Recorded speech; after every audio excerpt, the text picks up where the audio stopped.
Good day, ladies and gentlemen, and welcome to another podcast of Soccer Alley. My name is Habiba, and here's my co-host, Debbie.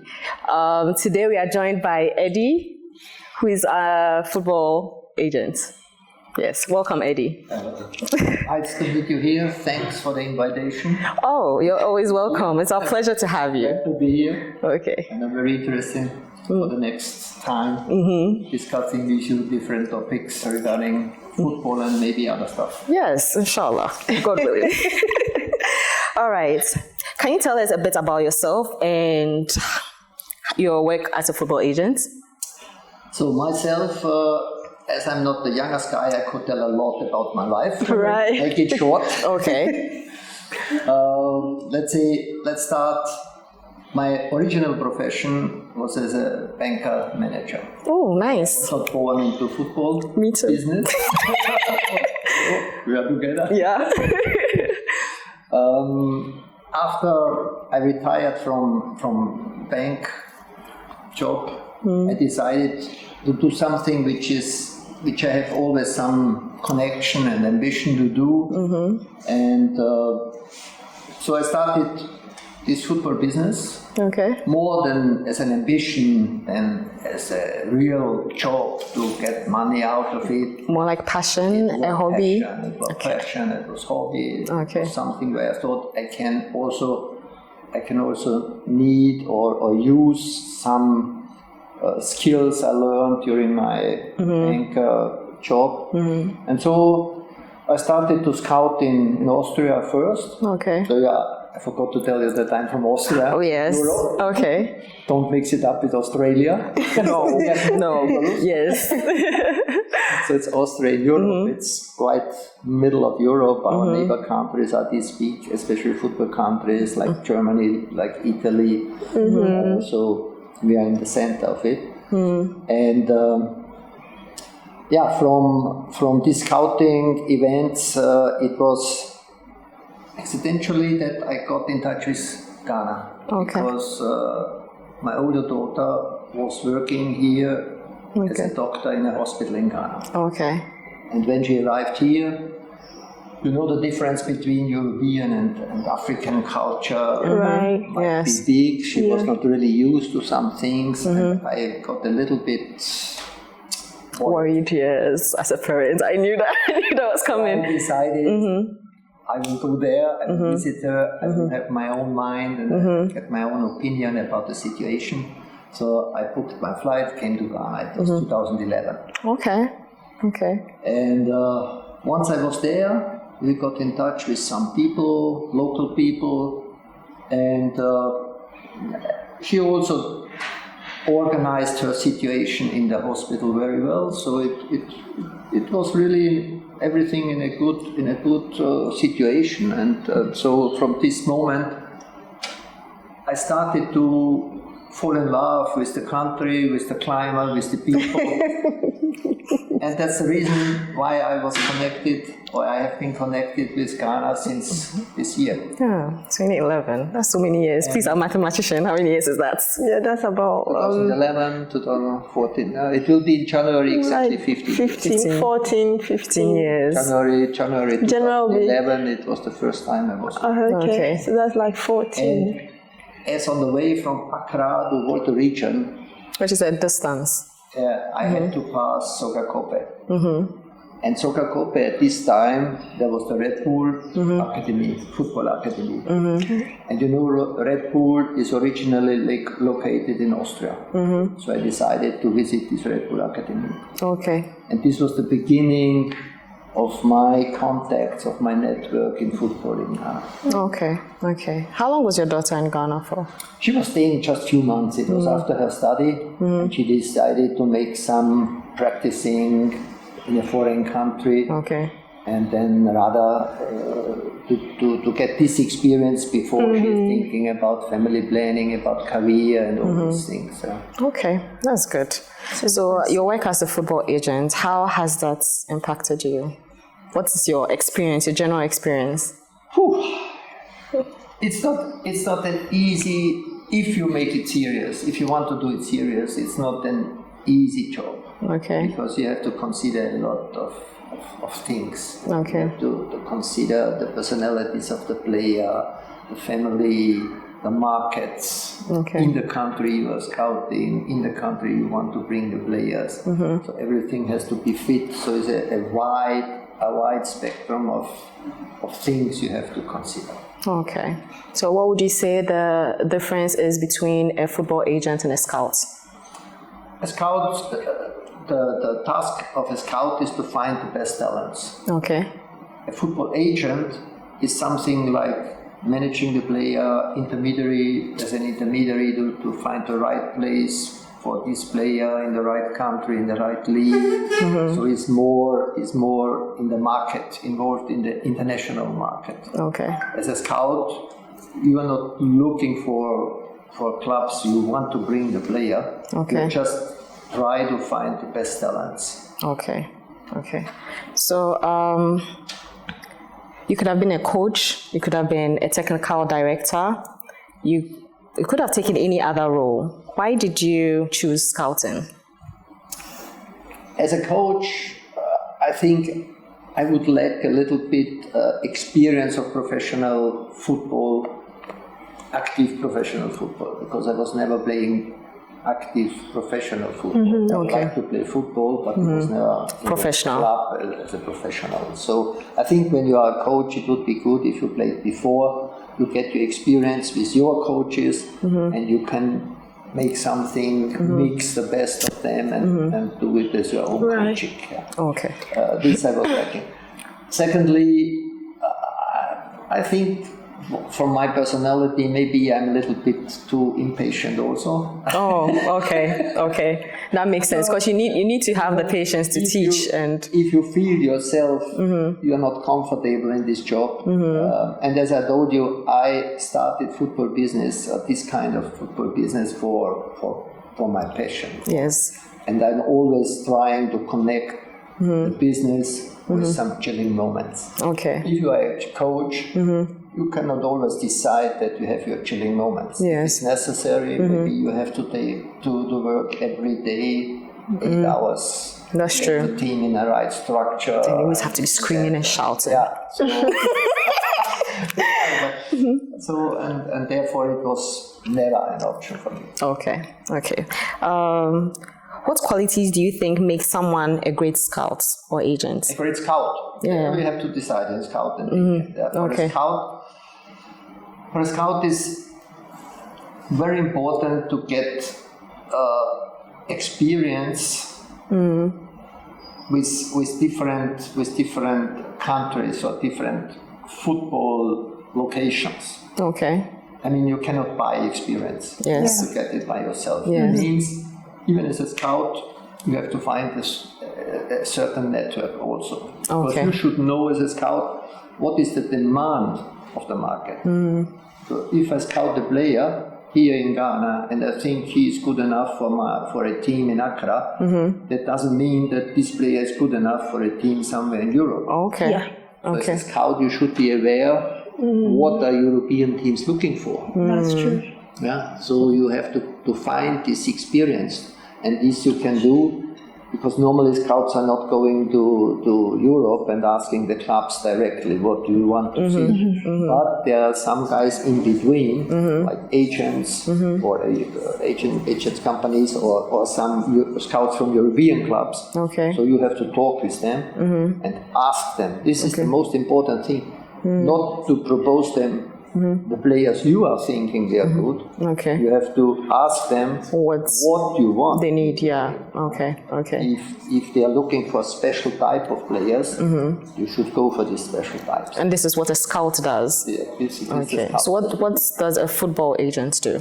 A football agent is a guy who should, of course, be also experienced in scouting, or should know also about the quality of a player. Okay. But he should also be aware of the market. Where can he bring this player? What clubs, what leagues are looking for these players? There are some different leagues who are looking more for technical good players.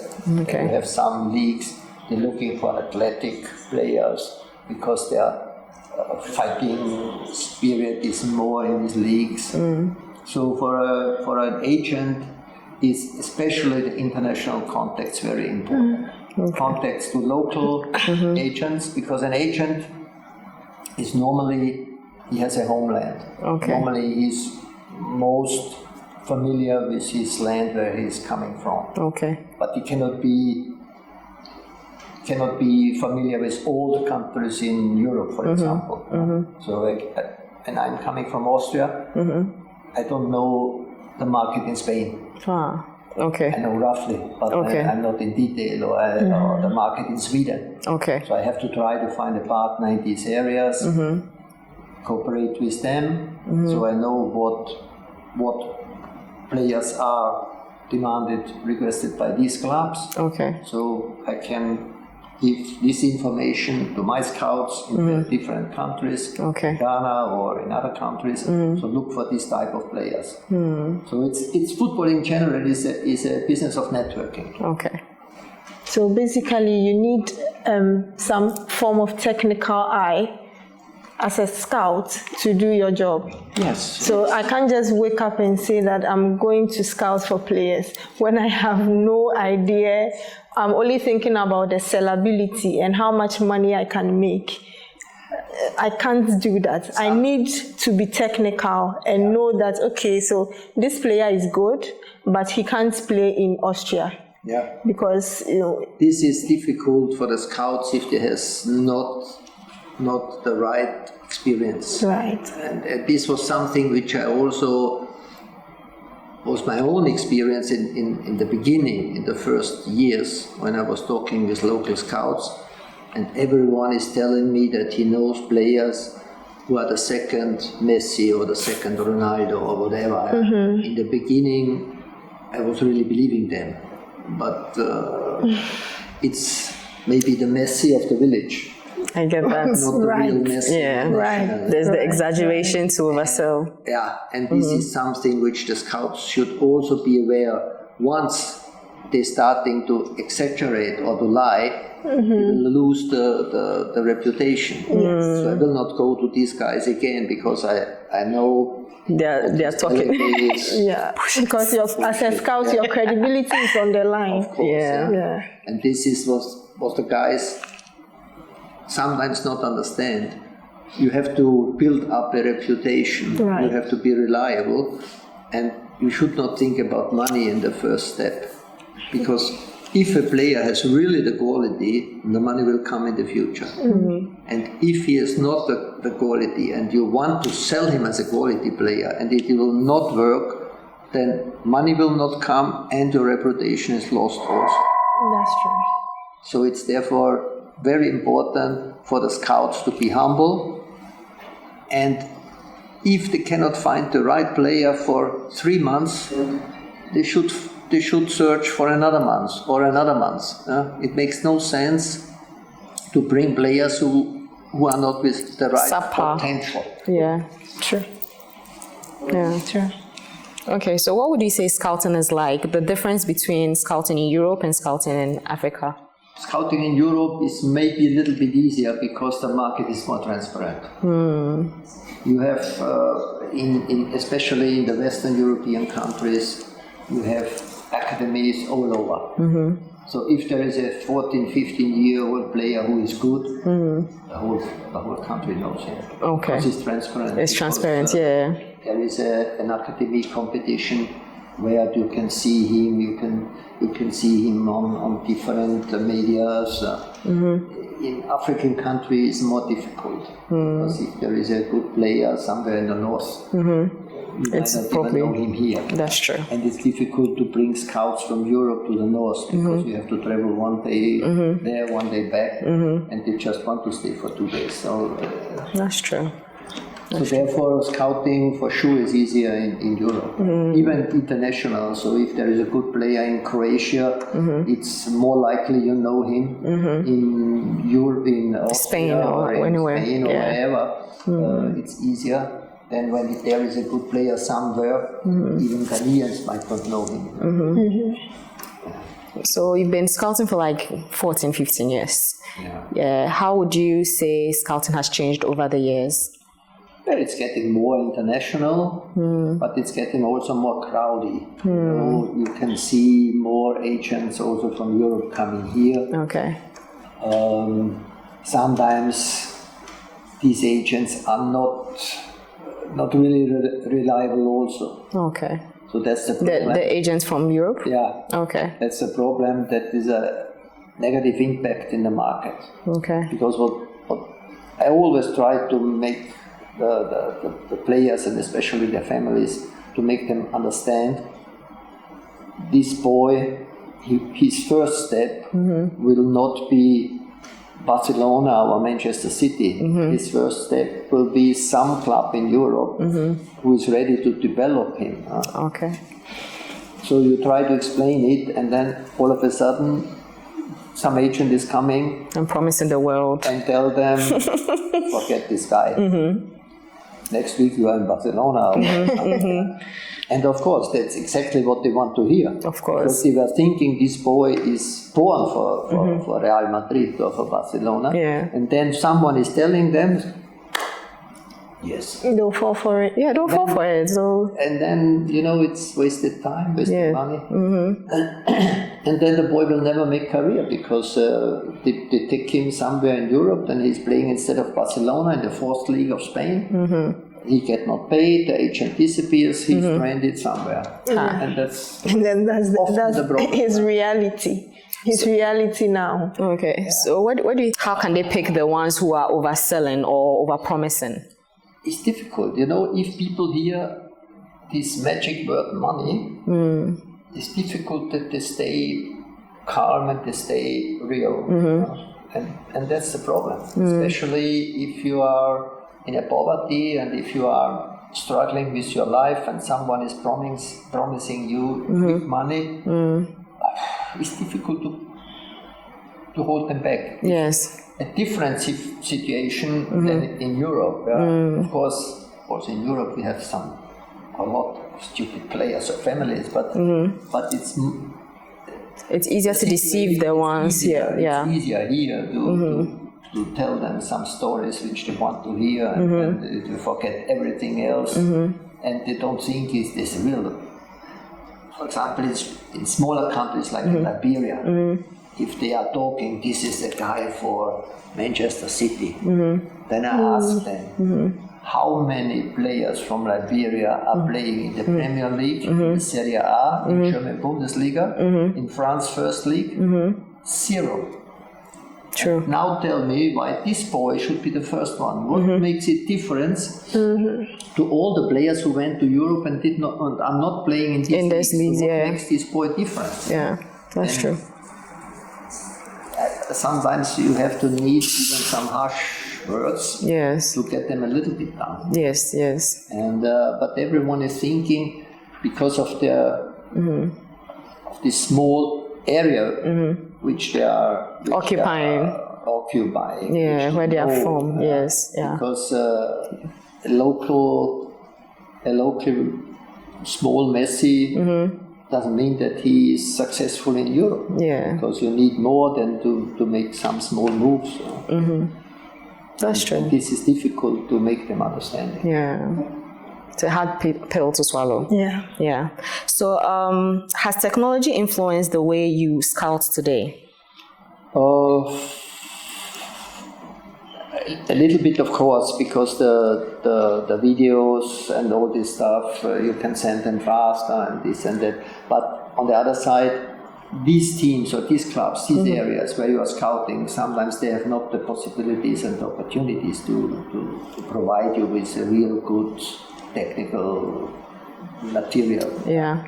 So therefore, for me, it's always the best if scouts from European clubs are coming here. Okay, to see it in person. Yeah. Because it's also not easy to deal with the clubs in Europe. Okay. Because their demands are, bring me the top player for nothing. Okay. This is somehow not possible. That's robbery. So either he's a top player, then it will cost something. Because then there is a competition about this player, or you will get something for free, then the player is not the highest quality. Yeah. So the highest quality for nothing is not possible. Okay. So therefore, you send them a video, they see, it's good, but it's just a video. If you don't send a video, they miss the video, they ask for the video. Yes, so you can't really win. Guys, leave it. Invest this money for the flight, come here, I have the network to organize the scouting tournament, have your own picture, you can see the boy here. And it's also, for the boy, it's easier to play here than to go to Europe. Then all of a sudden he sees first time houses, maybe like this, very, very proper and comfortable locker rooms, showers, everything. He's a little bit too much impressed. Yes. And it's in new surroundings. Maybe the coach is not 100% understanding him or the coach. So it's a lot of problems maybe. And then after 1 or 2 weeks trial, the coach should decide, shall we take the player or not? Okay. So it's for the coach. If he has some doubts, he doesn't know. Okay. And then all the efforts are for nothing. So therefore, when the clubs are coming here, they see the players here. So the players, they know the surroundings, it's their homeland, it's their home ground, so they can feel free to play. Yes, that's true. And then they decide themselves. And once the club themselves is deciding, they feel more responsible for players also. Okay. And when you bring a player over there, because they say, okay, no, next one. No, next one. So it becomes your cost, your burden. Is your own efforts. And the club feel not really responsible. So when they take them themselves, they have more responsibility. Yeah, they've invested, so they will be more likely to pay attention. Okay, so our very last question. I want to be a scout just like you. What advice would you give me?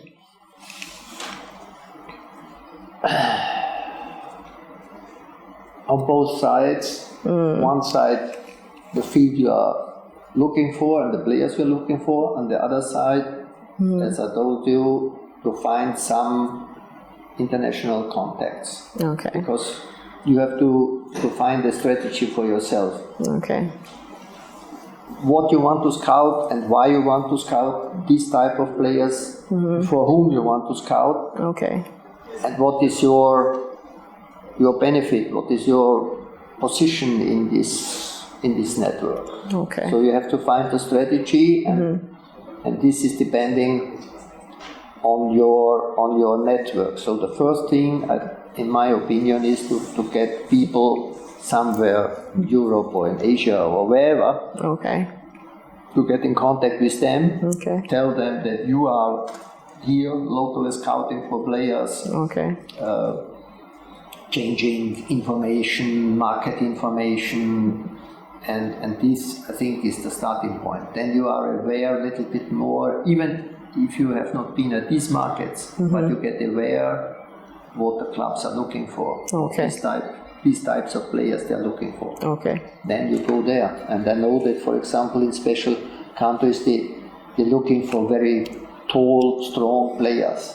So if you find small players, they are technically good, they would not fit what they are requesting. So therefore this is very important that you get informed, that you inform yourself what is the market asking, the international market asking. Okay. Oh, thank you so much for your insights. We'll delve deeper into how scouts identify and evaluate young talents. Thank you very much. It's a pleasure. That was a great insight into the world of football. Next time, we'll dive deeper into how scouts identify and evaluate players. Thank you so much for watching.